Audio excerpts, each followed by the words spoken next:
Handa ka na ba?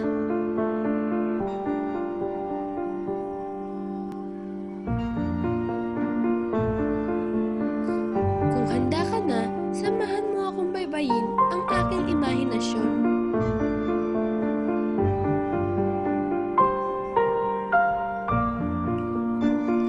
Ang alamat ng uling.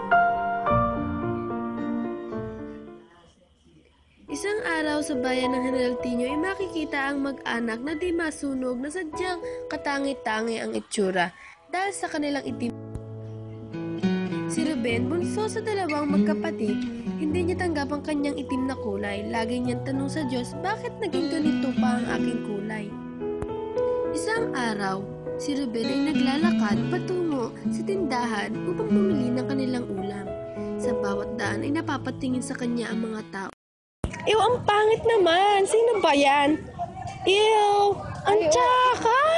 Oo nga, ang pangit niyan. Ang itim pa! My God! Nagpatuloy na lamang si Ruben sa paglalakad na para bang wala na lang naririnig.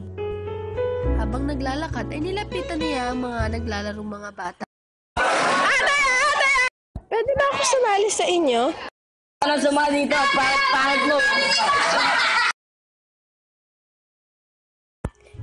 Napaupo na lamang si Ruben, tunay na siya ng lumo sa sinabi. Bakit lagi na lang akong ganito?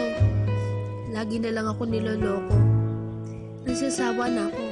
Buti pa ang uling, hindi niloloko kahit ganun ang kulay. Eh ako, sana naging uling na lang ako. O Diyos, gawin niyo na akong uling.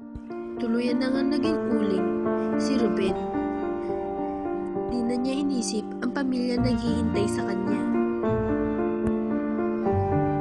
Simula noon ay hindi pa muling nakikita ng pamilya ni Ruben si Ruben dahil nagmistulan na siya